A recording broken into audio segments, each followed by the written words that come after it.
नमस्कार। आप सभी को तो ये पता लग ही गया होगा कि आज मैं किस विषय में बात करने वाला हूँ। हाँ, the Indian citizenship amendment bill. तो ये मुद्दा आजकल बहुत ही सेंसिटिव होते जा रहा है हमारे, स्पेशली हमारे नॉर्थ ईस्ट में।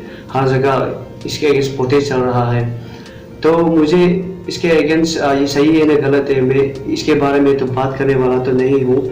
मैं ये वीडियो इसलिए बना रहा हूँ क्योंकि जब इसके विषय में वहाँ पे प्रोटेस्ट चल रहा था हमारे अरुणाचल में, तो मैं भी वहाँ पे शामिल हुआ। तो वहाँ पे कुछ शख्स को मैंने ये सवाल किया कि क्या आपको सिटीजनशिप अमेंडमेंट बिल के बारे में कुछ आइडिया है। तो उन्होंने मुझे बताया कि उन्हें तो इसके बारे में कुछ ज्ञान तो नहीं है, मगर वो उसके दोस्त के कहने पर वहाँ प्रोटेस्ट में शामिल हुए हैं। तो मैं यह कहना चाहता हूँ कि हाँ, हम सभी को प्रोटेस्ट करने का पूरा अधिकार है और करना भी चाहिए, क्योंकि आजकल के जितने भी गवर्नमेंट्स हैं वो जनता के बात जब तक हम प्रोटेस्ट नहीं करते, उन पर दबाव नहीं रहते, वो हमारी बात नहीं सुनते। तो हम सभी को प्रोटेस्ट करना भी चाहिए, मगर एक बात का ख्याल जरूर रखना, प्रोटेस्ट करने से पहले आप उसके बारे में कुछ जानकारी इकट्ठा कीजिए, क्या वो सही है गलत है। क्योंकि आप सभी को तो पता है, आप सब वेल एक्सपीरियंस है आजकल के हमारे, स्पेशली अरुणाचल के जो लीडर्स है वो हम जनता को सिर्फ इस्तेमाल करते हैं। जैसे कि बहुत सारे इश्यूज हुए थे लास्ट टाइम, उसे बहुत पिछले साल, बहुत साल पहले भी बहुत सारे स्टूडेंट यूनियंस भी है, वो बस जनता को इस्तेमाल करते हैं करने के लिए। जितने भी प्रोटेस्ट होते हैं तो उन्हें कुछ पैसे मिल जाते हैं, उसके बाद वो हर चीज़ को बंद कर देते हैं। मैं ये नहीं कह रहा हूँ कि हर पॉलिटिशियंस, हर स्टूडेंट, वो लीडर्स करप्टेड है, मगर कुछ है। तो इसीलिए आप खुद को हमेशा सतर्क रखिए कि क्या सही है क्या गलत है, ये जरूर पता कीजिए। उसके बाद आप उनके साथ शामिल होइए। प्रोटेस्ट करना बहुत ज़रूरी है। तो मैं आज आप सभी को सिटीजनशिप अमेंडमेंट बिल के बारे में कुछ संक्षिप्त आइडिया दूंगा, क्योंकि आप सभी को इसके बारे में जानना बहुत ज़रूरी है।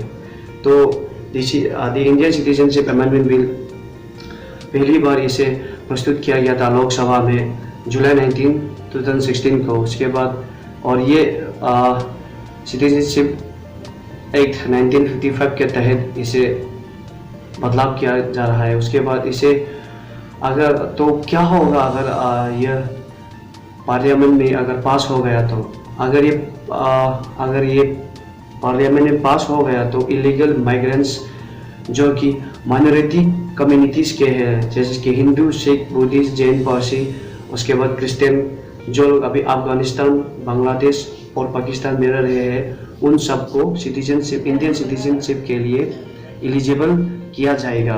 और मुस्लिम कम्युनिटीज़ को छोड़ के उन सबको इंडियन सिटीजनशिप का एलिजिबल किया जाएगा। और उसके बाद इसे स्पेशली हमारे नॉर्थ ईस्ट के लोग प्रोटेस्ट कर रहे हैं, जैसे कि आसाम, मिजोरम, मेघालय, नागालैंड, मणिपुर, त्रिपुरा और हमारे प्यारे अरुणाचल।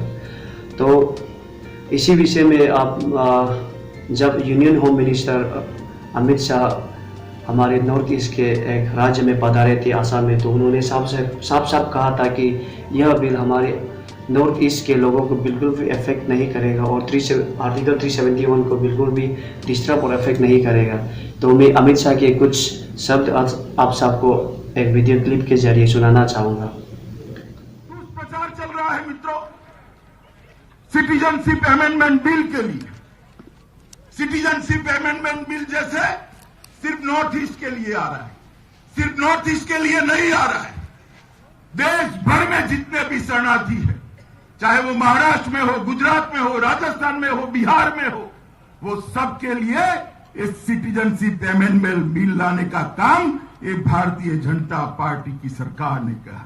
और मैं कहना चाहता हूं, खुले मन से आजाम की जनता को कहना चाहता हूं कि जिस प्रकार से डेमोग्राफिक चेंज आसाम के अंदर हो रहे हैं, अगर सिटीजनशिप अमेंडमेंट बिल नहीं लाएंगे तो आसाम की जनता खतरे में पड़ने वाली है। ये बात मेरी याद है और आसाम की जनता भी इसको समझ रही है।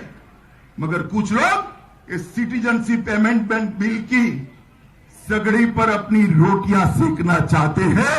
मुझे भरोसा है आसाम की जनता तो अभी आपने देखा हमारे यूनियन मिनिस्टर अमित शाह के कुछ शब्द और उसके वीडियो क्लिप। तो आप क्या सोचते हैं सिटीजनशिप अमेंडमेंट बिल को लेकर? आप मुझे कमेंट सेक्शन में कमेंट करके बताइए।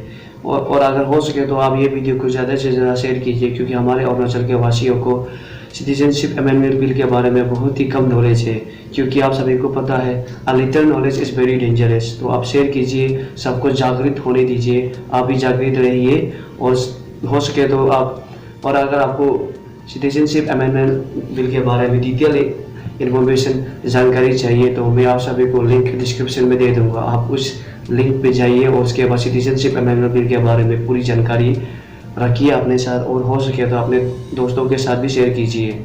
और उसके बाद और मैं यह वीडियो को इसी पर समाप्त करता हूँ। और आप सभी खुश रहिए, आबाद रहिए, सुरक्षित रहिए। जय हिंद, जय भारत।